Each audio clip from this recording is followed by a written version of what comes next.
Hello everyone, welcome back to my channel. तो आज मैं इस ड्रामा का एपिसोड 7 एक्सप्लेन करूंगी। आई होप आपको पहले की वीडियो अच्छी लगी हो।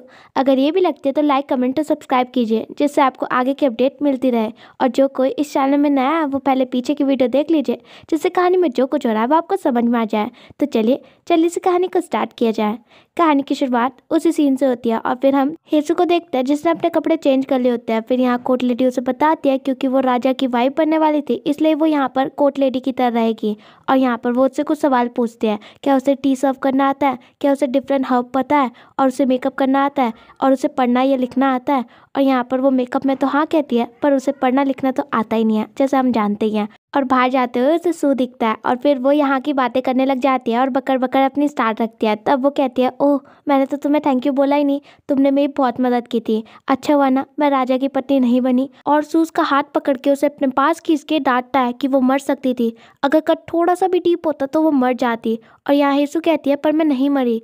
और फिर वो उसे डांट के समझाता है कि उसने ये सब कुछ क्यों किया, इससे अच्छा तो वो राजा की पत्नी बन जाती। तब वो कहती है, मैंने भी अपने आप को यही कहा, मैंने कहा कि अगर मैं कुछ नहीं कर पाई तो मैं आंखें बंद करके राजा के कमरे में चली जाऊंगी, पर मैं नहीं कर पाई। मेरे अलावा मुझे कोई नहीं बचा सकता था और ये हो गया। तब सू कहता है, तुम बेवकूफ़ लड़की, अगर तुमने ये फिर से किया तो मैं तुम्हें कभी माफ़ नहीं करूंगा। फिर हम देखते हैं सू हेसू को पैलेस का टूर करवा रहा होता है। फिर हेसू पूछती है कि पैलेस कैसी जगह है, और जिसके रिप्लाई में वो कहता है, अगर तुम किसी पे भरोसा करोगी तो तुम मर जाओगी। तुम्हारे सबसे क्लोजेस्ट इंसान के साथ तुम्हें अलर्ट और सावधान रहना होगा, तभी तुम बच पाओगी। ये ऐसा प्लेस है।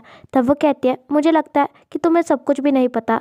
तब वो कहता है, यहाँ पर सब अकेले हैं, ये बात मुझे कंफर्म है। फिर सू कहती है, मैं अकेली नहीं हूँ तो मैं ठीक हूँ। तब वो पूछता है, तुम अकेली नहीं हो? तब वो कहती है, आप हो ना योर हाइनेस, मैं अकेले कैसे हुई? वैसे भी यहाँ पर जो भी है वो सब इंसान है, मैं यहाँ पर रह लूँगी। तब वो कहता है, मुझे लगता है तुम रह लोगी, अब यहाँ पर तुम्हारे जैसे शोर करने वाली चीज़ है तो मुझे लगता है मैं बोर नहीं होऊंगा। फिर हम वो और यनवा का देखते हैं, जहाँ पर यनवा उसे फिर से शादी करने के लिए कहती है, पर वो मना कर देता है और उससे पूछता है उसका क्या। उसे पता लगा है कि वो फोर्थ प्रिंस को पसंद करती है। तब यनवा कहती है, चाहे वो फोर्थ प्रिंस को पसंद करे या फिर नहीं, वो उसी से शादी करेगी जिसकी मदद से उसका भाई थ्रोन में बैठ सके। तब वो कहता है, यनवा अब तो शांति से रह लो। तब वो कहती है, ये तभी हो सकता है जब आप किंग बनेंगे ब्रदर। फिर हम क्राउन प्रिंस को देखते हैं जो अपनी इलनेस की वजह से बहुत परेशान होता है, और यहाँ मिस्टर चॉय उसे समझाता है कि वो अपने आप को ज़्यादा ब्लेम ना करे और अपनी इंजरी में फोकस करे। फिर हम देखते हैं दो लोग यहाँ पैलेस की तरफ आ रहे होते हैं, जिनमें से एक ग्रैंड जनरल होता है और दूसरी उनकी बेटी। फिर ग्रैंड जनरल पार्क राजा से मिलने जाते हैं और इनकी बातों से हमें पता लगता है कि ग्रैंड जनरल पार्क ने सू को ट्रेनिंग दी थी मार्शल आर्ट की राजा के कहने पे। और यहाँ पर वो सू की बहुत तारीफ करते हैं और कहते हैं अगर उसके फेस में स्कार नहीं होता तो उस पर कोई सी भी कमी नहीं थी क्राउन प्रिंस बनने की। तब किंग उनसे पूछता है, क्या आप कह रहे हैं कि क्राउन प्रिंस के मार्शल आर्ट स्किल्स में कुछ कमी है? और यहाँ मिस्टर पार्क वो कमी बताते हैं। तब वहाँ से राजा चले जाता है और यहाँ मिस्टर चॉय कहता है, पैलेस में रहते हुए बहुत सारी चीज़ें हैं जो तुम्हें अभी भी सीखनी है। तब वो पूछता है, वो क्या है? तब वो कहता है, कुछ तरीके और समझ। फिर हमें दिखाया जाता है सारे प्रिंस का फ्रेंडली मैच चल रहा होता है। फिर हम सारे प्रिंस को पढ़ते हुए देखते हैं। फिर हम सू को जनरल पार्क के साथ देखते हैं, जहाँ जनरल पार्क इस बात से शॉक्ड होता है कि सू अपना दिमाग बुक्स में खा रहा है, ना कि ट्रेनिंग में। और यहाँ उनके अकॉर्डिंग सू ऐसा बंदा है जो एक दिन में न जाने कितने लोगों को मार डाले। और यहाँ सू कहता है वो सब डिज़र्व करते थे मरना। और यहाँ वो कहता है, मुझे लगता है तुमने बहुत सारी बुक पढ़ी है, क्योंकि अब तुम पे ये एबिलिटी है डिटरमाइन करने कौन डिज़र्व करता है मरना और कौन नहीं। चाहे तुम कितनी भी बार मर जाओ और रीबॉर्न हो जाओ, तुम्हें उसका पे करना होगा जो तुमने किया है। और यहाँ सू कहता है, आपने मुझे मारना सिखाया है। तब वो कहता है, मैं तुम्हें तभी मारना सिखाया है जब किसी को बचाना हो, अगर वो वापस सिंजू चले गया तो वो उस फैमिली को कंट्रोल कर सकता है। तब सू कहता है, मैं भी तो एक प्रिंस हूँ, मुझे भी सीखना है कि रॉयल फैमिली कैसे वर्क करती है। तब वो पूछता है, तो फिर क्या तुम उन्हें एब्सॉर्ब करने के बाद वापस चले जाओगे? तब वो कहता है, मुझे जाना चाहिए। तब वो कहता है, जो राजकुमार यहाँ पर है उनमें से एक ही राजगद्दी में बैठेगा, इसके बारे में फिर से सोचो, तुम्हारा रियल रीज़न क्या है यहाँ पर रहने का। और वो चले जाता है। फिर हम क्वीन वेंगबो को देखते हैं जिनका सर बहुत दर्द हो रहा होता है। तभी वहाँ पर कोर्ट लेडी ओ सू के साथ आती है उन्हें दवाई देने, और यहाँ पर वो उन्हें थैंक्स करती है। फिर वो सू के बारे में पूछती है कि वो कैसा कर रही है। तब वो कहती है, ये इतना भी हार्ड नहीं है, मैं अच्छा कर रही हूँ। और वो कहती है मैं और भी सोप बना सकती हूँ, अगर आपको पिछले वाले पसंद आया हो तो मैं आपका मेकअप भी कर सकती हूँ। और वो उनका मेकअप फिक्स करने जा रही होती है कि तभी कोर्ट लेडी कहती है बीच में मत आओ और बाहर इंतज़ार करो। और यहाँ पर क्वीन उसकी तारीफ करती है कि उसके सोप अच्छे थे और वो उनके बारे में पूछती है क्या उनका पेट दर्द अब ठीक है, क्या क्वीन यू उन्हें अभी भी परेशान करती है और उन्हें डॉक्टर के पास जाना चाहिए। और कोर्ट लेडी हो उन्हें थैंक्स करती है उनके कंसर्न के लिए। और हमें ये भी पता लगता है कि क्वीन यू कोर्ट लेडी हो को पसंद नहीं करती है। फिर सु बाहर जाती है और उसे सुनाई देता है कोई आइस मंगा रहा होता है, तो वो उस साइड जाती है और हम देखते हैं यहाँ क्राउन प्रिंस की इचिंग की वजह से खून निकल रहा होता है और वो ठंडा पानी मंगा रहे होता है। और सु को इस बीमारी के बारे में पता होता है तो वो उन्हें पानी डालने से रोकती है। और तब क्राउन प्रिंस उसका कॉलर पकड़ते हुए पूछता है तुम्हें इसके बारे में पता ही क्या है। तब वो उसके सिम्टम बताती है जो बिल्कुल सही होता है और वो उसका कॉलर छोड़ता है और उससे पूछता है उसे कैसे पता। तब वो कहती है ठंडा पानी डालने से तुम्हें और भी इचिंग होगी। और फिर वो पेपरमिंट का लेप बना के उसके जख्मों में लगाती है। तभी वहाँ पर कोर्ट लेडी ओ आती है और उससे कहती है कि वो कर क्या रही है और सबको बाहर निकलने के लिए कहती है। और वो कहती है उसकी मदर को भी यही बीमारी थी इसलिए वो बहुत लंबे समय तक उसे देखती आ रही है। और यहाँ कोर्ट लेडी उसे हटाती है और वो गिर जाती है और उसे बाहर जाने के लिए कहती है। और तभी वहाँ डॉक्टर भी आ जाता है। फिर हम कोर्ट लेडी ओ को देखते हैं जिन्होंने बहुत सारी किताबें हेसू के ऊपर रखी होती है और वो बताती है इन सब में लीव्स को कैसे यूज़ करता है उसका रिकॉर्ड है। और अगर तुमने ये पढ़ी होती तो आज की मिस्टेक तुम नहीं करती, तुम तो अनपढ़ हो तो तुम पढ़ ही नहीं सकती। वैसे तुम्हें कैसे पता पेपरमिंट स्किन की इचिंग के लिए अच्छा होता है। और यहाँ पर वो बताते हैं कि उसकी मदर को भी यही बीमारी थी इसलिए उसने देख रखा है उसकी मदर यही ट्रीटमेंट यूज़ करती थी। और यहाँ पर वो उसे वार्न करती है कि अगर उसने ये बात किसी को भी बताई तो कल का सनराइज़ वो नहीं देख पाएगी। और यहाँ हेसू समझ जाती है। फिर हम हेसू को पौधों को पानी देते हुए देखते हैं और यहाँ पर सू भी होता है और वो उसके ऊपर भी पानी गिरा रही होती है पर वो उसे नहीं देखती और उसका मटका भी टूट जाता है। और वो कहती है मुझे ये सब नहीं करना। और फिर वो अपनी बकबक स्टार्ट करती है और वो सोचती है क्या मुझे भाग जाना चाहिए। और तब सू कहता है भागना, क्या तुम्हें लगता है कि तुम गोरिया में राजा से छुप सकती हो। तब वो कहती है कौन कह रहा है कि मैं भाग जाऊंगी, मैं तो कह रही हूँ अगर मैं भाग पाती तो ये अच्छा रहता। और तब सू कहता है तुम अपनी बॉडी या हाथ यूज़ नहीं करती, तुम हमेशा अपना दिमाग यूज़ करती रहती हो। और तब वो कहती है कोई भी मेरे टैलेंट को यहाँ पर पहचानता नहीं है। और यहाँ बातों बातों में वो क्राउन प्रिंस के इलनेस के बारे में बता देती है और वो चुप हो जाती है। तब सू से पूछता है क्या तुम्हें क्राउन प्रिंस के इलनेस के बारे में पता तो नहीं लग गया है। तब वो कहती है हाँ क्या, मैंने कभी ये नहीं सुना। तब वो उसे वार्न करता है कि इस बार बस उसे पेरिस में भेज के काम नहीं चलेगा। और यहाँ पर वो कहती है मुझे भी पता ही और हैनेस। और तब हेसू को समझ में आता है कि कोर्ट लेडी ने उसे बचाया है। तब सू कहता है हाँ तुम्हें पता होना चाहिए कि उन्होंने तुम्हें बहुत ईजिली जाने दिया। क्या होता अगर क्राउन प्रिंस की कंडीशन कुछ ज़्यादा ही ख़राब हो जाती तो तुम अभी तक मर चुकी होती। तब वो कहती है मुझे लगता है तुम सही हो। तब सू कहता है जैसे तुम पौधों को पानी दे रही थी मुझे पता लग गया कि तुम पे टैलेंट का भंडार नहीं, तुम पे टैलेंट की कमी है। जब तुम किसी भी पौधे को उगाती हो तो उसका नाम रखा करो। तब वो कहती है मैं पेड़ का नाम क्यों रखूँ, मैं तो खुद के ही नाम में कंफ्यूज हूँ। और यहाँ पर सू पेड़ पौधों का नाम रख रहा होता है। तब वो कहती है क्या तुम अभी मेरा मजाक उड़ा रहे हो। तब यहाँ पर वो बताता है कि वो जब सुंजू में था उसने एक पेड़ का नाम पेट पेट रखा था, कुछ साल पहले उसने उस पेड़ को जला दिया। तब हेसू कहती है क्या। तब वो बताता है कि ठंड बढ़ रही थी और वुल्फ इकट्ठे हो रहे थे इसलिए उसने अपने आप को बचाने के लिए पेड़ को जला दिया, वो अब नहीं है। फिर वो उसे समझाता है कि वो भागने के बारे में ना सोचे, उसे काम करना होगा जीने के लिए और जो उसने डिसाइड किया करना उस पर वो विश्वास रखे। फिर वो उसे मारते हुए कहता है समझ में आया और वो चले जाता है। और यहाँ हेसू कहती है मुझे अभी अभी लगा कि वो मेरे साथ बहुत अच्छा था। फिर हम देखते हैं हेसू यहाँ पर पूरी मेहनत से काम कर रही होती है। फिर हम देखते हैं हेसू को टेंट प्रिंस के साथ जहाँ पर उसे चोट लगी होती है और हेसू उसके लिए दवाई बना रही होती है।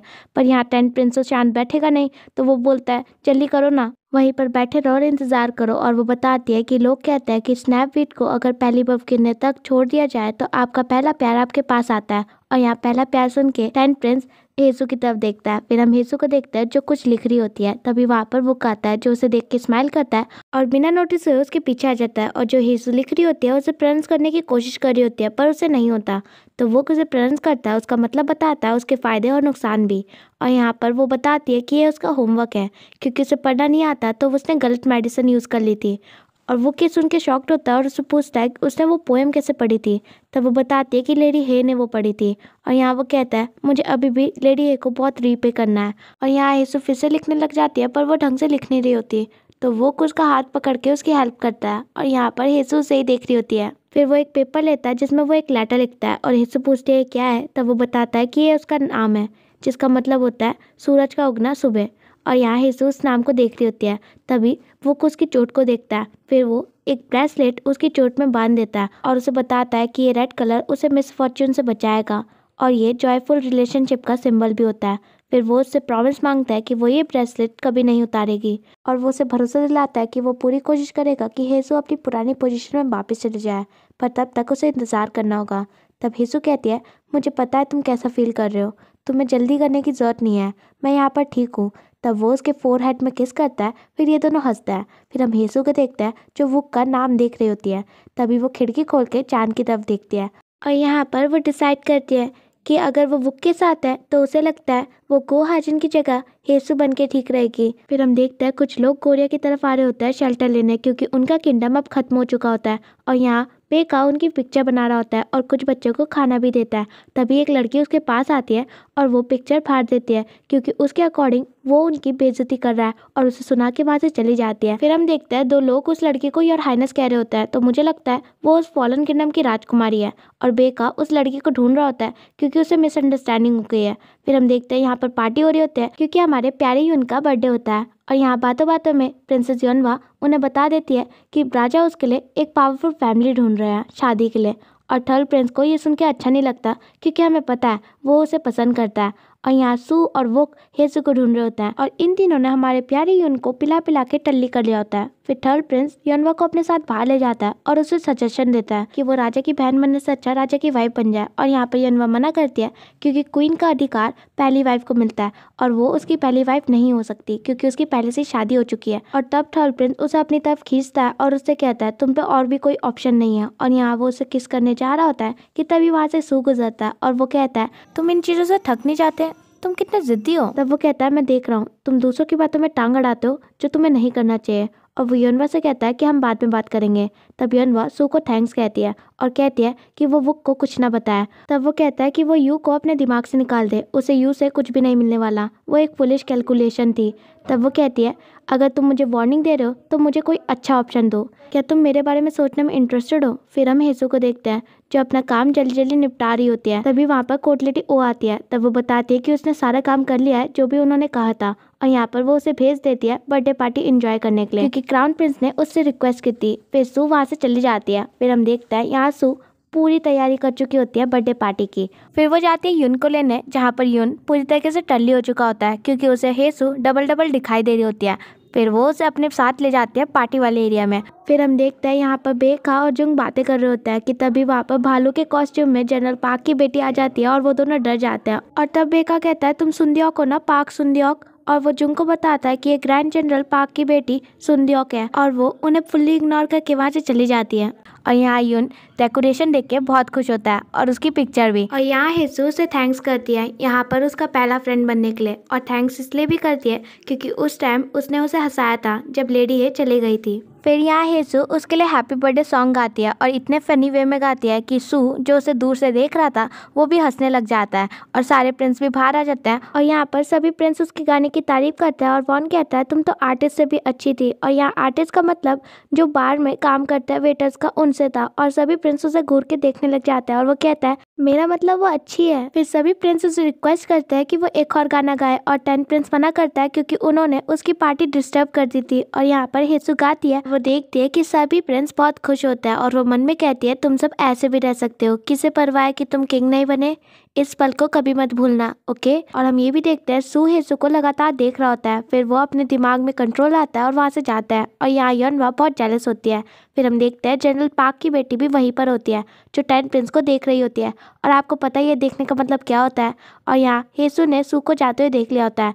फिर ये सब पैलेस की साइड जा रहे होते हैं और इसके आगे योनवा हेसू को जाने नहीं देती क्योंकि उसने अपने कोर्ट लेडी का फर्ज निभा दिया है, अब उसे चले जाना चाहिए। तब हेसू कहती है मैंने ये इसलिए नहीं किया क्योंकि मैं एक कोर्ट लेडी हूँ, कोर्ट लेडी होने से पहले मैं और यून। तब वो कहती है तुम ये तो नहीं कहने वाली कि तुम दोनों फ्रेंड हो, कोर्ट लेडी एक प्रिंस की फ्रेंड, कितना बचकाना लगेगा यून। और वो उसे जाने के लिए कहती है क्योंकि उसने बहुत हेल्प करवा दी। और यहाँ हेसू कहती है आप बिल्कुल नहीं बदली और हाइनेस, आप लोगों को देखने से पहले उनके स्टेटस को देखती है, आप चायंग को मारने के बाद भी नहीं बदली। तब वो कहती है मेरे पास कोई रीज़न है कि मैं बदलूं, मैं तुम्हारे साथ लेडी है की वजह से अच्छे से रह रही थी, तुम्हें अपनी जगह पता होनी चाहिए। तभी वहाँ पर क्राउन प्रिंस आता है और वो कहता है मैंने कहा ये ठीक है। यून को मज़ा आता है हेसू के साथ टाइम बिताना, तो मैंने उसे अलाउ किया यहाँ पर आना यून के गिफ्ट की तरह।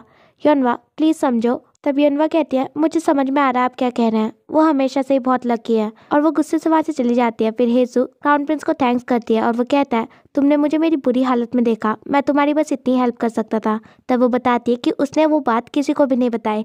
तब वो कहता है मुझे पता है, मैं तुम पे ट्रस्ट करता हूँ, और उससे पूछता है क्या वो फ्यूचर में उसकी हेल्प करेगी जब भी वो मांगेगा तो। तब वो कहते हैं बिल्कुल, वो उसकी हेल्प करेगी जितनी भी उससे हो पाए। फिर हम देखते हैं यून अपना गिफ्ट खोल रहा होता है। तब जुंग बताता है ये उसका गिफ्ट है, और उस गिफ्ट के अंदर बुक होती है, और यून के लिए बुक है। और तभी उनके कंधे में कुछ चीज आती है, तो वो पीछे मुड़ के देखता है और वहाँ पर जनरल पार्क की बेटी होती है उसी फर वाली यूनिफॉर्म में, और सभी उसे देख के ऐसे डर जाता है। और यून पूछता है तुम हो क्या, ग्रीन रिपर? और तब जुंग बताता है कि वो ग्रैंड जनरल पार्क की बेटी सुनदेओक है। फिर सुनदेओक नीचे आती है और उसे उसका गिफ्ट देती है, और जुन पीछे पीछे हो रहा होता है, और वो पूछता है तुम वही हो ना जो मुझे हर साल इसी बेयर फर से डराती रहती हो, तुम मेरे साथ ऐसी चीजें क्यों करती हो? तब वो कहती है योर हाइनेस ऐसा नहीं है, और उसे उसकी बात का बुरा लगता है। तो वो जुंग को वो फर पकड़ा के वहाँ से चली जाती है। फिर हम सू को देखते हैं जो अकेले लेक के पास बैठा होता है, और यहाँ पर तभी उसे हेजू का ख्याल आता है और उसके साथ बिताए हुए पल भी। तभी वो अपने आप को होश में लाता है, और वहाँ पर वेका भी आ जाता है जो अपने साथ उसे जबरदस्ती पार्टी में ले जाता है। बैक टू द पार्टी यू पूछता है यून से कि सू ने उसे गिफ्ट में क्या दिया। तब वो कहता है मैं तो इसी बात से सरप्राइज हूँ कि वो आ गए। तब वो कहता है ये तो बहुत बुरी बात है, एक यूनिक गिफ्ट है जो वही तुम्हें दे सकता है। तब वो उसके पास आके पूछता है वो क्या है। तब वो उसे कान में कुछ बताता है। तब वो कहता है क्या, वो मुझे ऐसा गिफ्ट नहीं दे सकता। फिर वो हेजू के पास जाता है और उससे कहता है कि वो फोर्ट प्रिंस के सबसे ज़्यादा क्लोज है, क्या वो उसकी हेल्प करेगी गिफ्ट पाने में। और तभी वहाँ सू भी आ जाता है जो हेजू को देख के स्माइल करता है, और यहाँ पर हेजू कहती है हाँ हाँ बिल्कुल, वो ऐसा गिफ्ट लाएगा जो बहुत मुश्किल होगा ढूंढने में और बहुत प्रीशियस भी। तब सू कहता है हाँ कुछ ऐसा ही मांगना, और वो प्रॉमिस भी कर देता है यून को। और यहाँ यून कहता है फिर मुझे अपना चेहरा दिखाओ विदाउट मास्क के। और यहाँ पर सभी साइलेंट हो जाता है। तब हेजू कहती है प्रिंस यून वेट। तब थर्ड प्रिंस कहता है कोर्ट लेडी के इन्वॉल्व होने की हिम्मत कैसे हुई। और यहाँ बेका उससे कहता है कि वो उन्हें इग्नोर करे। तब सू कहता है तुम्हें ये देखना चाहिए। तब बेका कहता है सू। और यहाँ पर क्राउन प्रिंस कहता है कि बस बहुत हुआ यून, तुम्हें शर्म आनी चाहिए कि तुमने ये मांगा। तब वो कहता है उसने कहा कि वो मुझे देगा, हेसू ने भी कहा कि सू मुझे ये गिफ्ट देगा। तब हेसू कहती है क्या, उसका मतलब ये नहीं था। तब सू कहता है भूल जाओ। फिर वो अपना मास्क उतारता है और सबकी तरफ देखता है, और यहाँ सब उसे सिंपैथी वाली नजर से देख रहे होता है, बस नाइन्थ और थर्ड प्रिंस को छोड़ के। और यहाँ बेका तो उसे देखता ही नहीं, उसने अपनी आंखें बंद कर दी होती है और वो साइड में देख रहा होता है। और तब सू हेसू की तरफ देखता है और वो भी उसे सिंपैथी वाली नजरों से देख रही होती है, तो वो वहाँ से चले जाता है। फिर हेसू भी उसके पीछे चली जाती है और वुक भी यहाँ से चले जाता है, और यहाँ थर्ड प्रिंस हंस रहा होता है। और यहाँ युनवा यून से कहती है कि उसने बहुत बड़ी गलती की है, तो उसे सू से सॉरी कहना होगा। और यहाँ वो कहता है ये सब थर्ड प्रिंस की गलती है, तुमने कहा था उससे वो मांगो, देखो अब क्या हो गया। तब वो कहता है मैंने कुछ गलत नहीं कहा, वो यूनिक चीज वही तुम्हें दे सकता था। और यहाँ क्राउन प्रिंस कहता है तुम सबके लिए मजाक होगा पर सू के लिए नहीं, सबका अपना अपना वीक स्पॉट होता है। और यहाँ पर थर्ड प्रिंस क्राउन प्रिंस के इन-लॉज की बेइज्जती करता है ये कह के कि वो लो स्टैंडर्ड के हैं, और उससे पूछता है कि उस पे क्या है कि वो अभी तक क्राउन प्रिंस है। तब क्राउन प्रिंस कहता है तुम ऐसी बातें बहुत केयरलेसली बोल रहे हो, क्या मैं तुम्हें कुछ लेसन सिखाऊं कि तुम क्राउन प्रिंस क्यों नहीं हो। फिर हम देखते हैं हेसू सू के पीछे भागते हैं और उसे रोकती है, और वो कहता है क्यों, उन्हें मेरा और भी मजाक उड़ाना है, वो काफी नहीं था। और वो कहती है ऐसा कुछ भी नहीं था, उसने गलत समझा है। और वो उसे समझाती है कि अगर वो अभी चले गया तो यून उससे कभी भी माफ़ी नहीं मांग पाएगा। और यहाँ पर सू को गुस्सा आता है, तो वो उसे पिलर की तरफ धकेलता है और उससे कहता है देखो मुझे। और वो फिर उसकी तरफ देखती है और वो कहता है तुम्हारी आंखों में ये लुक, मुझे इससे पागलों की तरह नफरत है। और यहाँ पर वो लुक्स की बात कर रहा होता है। और इसी के साथ हमारा ये एपिसोड खत्म होता है। Thank you so much for watching.